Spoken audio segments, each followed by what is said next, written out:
Solar system লাভজনক এবং সঠিকভাবে ব্যবহার করতে হলে প্রথমেই সঠিক প্ল্যান বা পরিকল্পনা করতে হবে।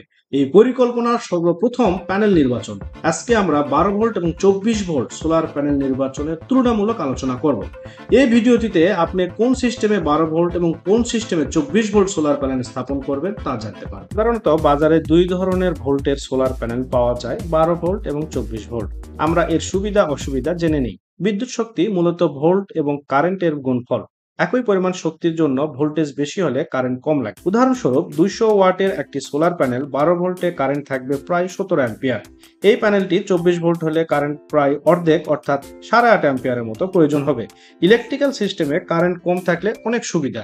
এই জন্য গ্রিড লাইনে অধিক পরিমাণ বিদ্যুৎ শক্তি পরিবহনে হাই ভোল্টেজের লাইন ব্যবহার করা হয়। যেহেতু 24 ভোল্টে কারেন্ট কম, সেহেতু এই কম কারেন্টের কারণে কন্ডাক্টর বা পরিবহনে যে বিদ্যুতের লস হয় এটা 12 ভোল্টের তুলনায়, এবং এই কম কারেন্ট থাকার কারণে যে তার ব্যবহার করা হয় কপার ওয়্যার, এই তারের দামও আপনার কম পড়বে। সাথে সাথে কারেন্ট কম থাকার কারণে এর যে সংশ্লিষ্ট ইনভার্টার বা কন্ট্রোলার ব্যবহার করা হয় এগুলো দাম কম পড়বে। এমনকি প্রতি ওয়াট সোলার প্যানেলের দাম 24 ভোল্ট প্যানেল সিস্টেমে 12 ভোল্টের চেয়ে দাম কম।